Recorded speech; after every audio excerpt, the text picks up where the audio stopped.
യുക്രൈനെതിരെ പോരാടാൻ റഷ്യയെ സഹായിക്കുന്നതിനായി സൈനികരെ അയച്ചതായി സ്ഥിരീകരിച്ചിരിക്കുകയാണ് ഉത്തര കൊറിയ. ഒക്ടോബറിൽ റഷ്യയിലേക്ക് അയച്ച ആയിരക്കണക്കിന് സൈനികരെക്കുറിച്ചുള്ള റിപ്പോർട്ടുകളോട് മാസങ്ങളോളം മൗനം പാലിച്ച ശേഷമാണ് ഇതാദ്യമായി ഉത്തര കൊറിയ ഇക്കാര്യം സ്ഥിരീകരിക്കുന്നത്. റഷ്യയുമായുള്ള പരസ്പര പ്രതിരോധ ഉടമ്പടിയുടെ ഭാഗമായി ഉത്തര കൊറിയയുടെ പരമോന്നത നേതാവ് കിം ജോങ് ഉൻ റഷ്യൻ സേനയ്ക്കൊപ്പം തങ്ങളുടെ സൈന്യത്തെ യുദ്ധത്തിന് അയച്ചതായി ഭരണകക്ഷിയായ വർക്കേഴ്സ് പാർട്ടിയുടെ സെൻട്രൽ മിലിറ്ററി കമ്മീഷൻ പറഞ്ഞിരുന്നു. ഉത്തര കൊറിയയുടെ ഔദ്യോഗിക കൊറിയൻ സെൻട്രൽ ന്യൂസ് ഏജൻസിക്ക് നൽകിയ പ്രസ്താവനയിലായിരുന്നു ഏജൻസി ഇക്കാര്യം സ്ഥിരീകരിച്ചത്.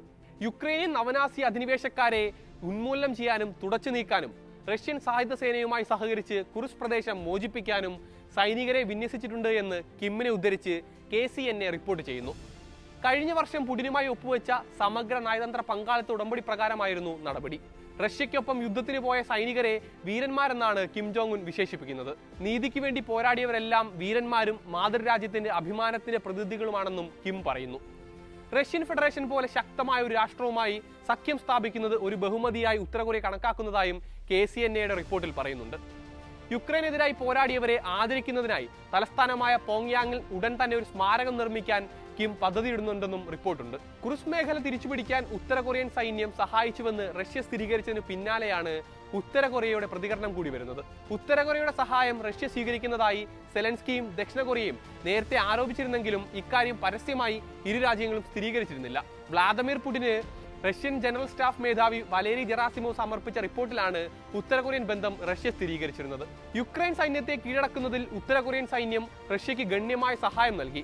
രണ്ട് രാഷ്ട്രങ്ങളും ചേർന്ന് സമഗ്രവും തന്ത്രപരവുമായ സഖ്യത്തിൽ പ്രവർത്തിക്കുന്നതായും NBC ന്യൂസ് റിപ്പോർട്ട് ചെയ്തിരുന്നു. പുതുതായി വിന്യസിച്ച 3000 സൈനികരടക്കം 11,000-ലധികം സൈനികരെയാണ് യുദ്ധത്തിൽ റഷ്യയ്ക്ക് വേണ്ടി പോരാടുന്നതിനായി ഉത്തര കൊറിയ അയച്ചിരുന്നതെന്ന് ഈ വർഷം ആദ്യം യുക്രൈനിയൻ ഉദ്യോഗസ്ഥർ പറഞ്ഞിരുന്നു.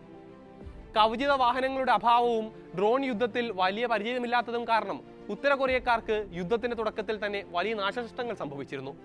സ്റ്റോം കോർപ്സ് എന്ന എലൈറ്റ് യൂണിറ്റിൽ നിന്നുള്ള ഉത്തര കൊറിയൻ സൈനികരാണ് റഷ്യയ്ക്കൊപ്പം ചേർന്നിരുന്നത്. ഇതിൽ 400-ലധികം സൈനികർ കൊല്ലപ്പെട്ടതായും 3600-ഓളം പേർക്ക് പരിക്കേറ്റതായുമാണ് ദക്ഷിണ കൊറിയയുടെ നാഷണൽ ഇന്റലിജൻസ് സർവീസ് റിപ്പോർട്ട്. ഈ സാഹചര്യത്തിലാണ് 3000 സൈനികരെ കൂടി ഉത്തര കൊറിയ യുദ്ധഭൂമിയിലേക്ക് അയച്ചതെന്ന റിപ്പോർട്ടുകളും പുറത്തു വന്നിരുന്നു. സൈനികർക്ക് പുറമെ ഹ്രസ്വദൂര ബാലിസ്റ്റിക് മിസൈലുകളും ചെറുപീരങ്കികളും റോക്കറ്റ് ലോഞ്ചറുകളും ഉത്തര കൊറിയ റഷ്യയ്ക്ക് നൽകിയിട്ടുണ്ട്. ഇവ ഉപയോഗിച്ച് റഷ്യ യുക്രൈനിലേക്ക് ആക്രമണം നടത്തുകയും ചെയ്തിരുന്നു. യുദ്ധത്തിൽ സൈന്യത്തിന് പകരമായി ബഹിരാകാശ സാങ്കേതിക വിദ്യകൾ ഉൾപ്പെടെയുള്ള സഹായങ്ങളാണ് ഉത്തര കൊറിയ തിരികെ പ്രതീക്ഷിക്കുന്നത്. നിലവിൽ സൈനികർക്ക് അത്യാധുനിക ആയുധങ്ങളിൽ പരിശീലനവും റഷ്യ നൽകുന്നുണ്ട്.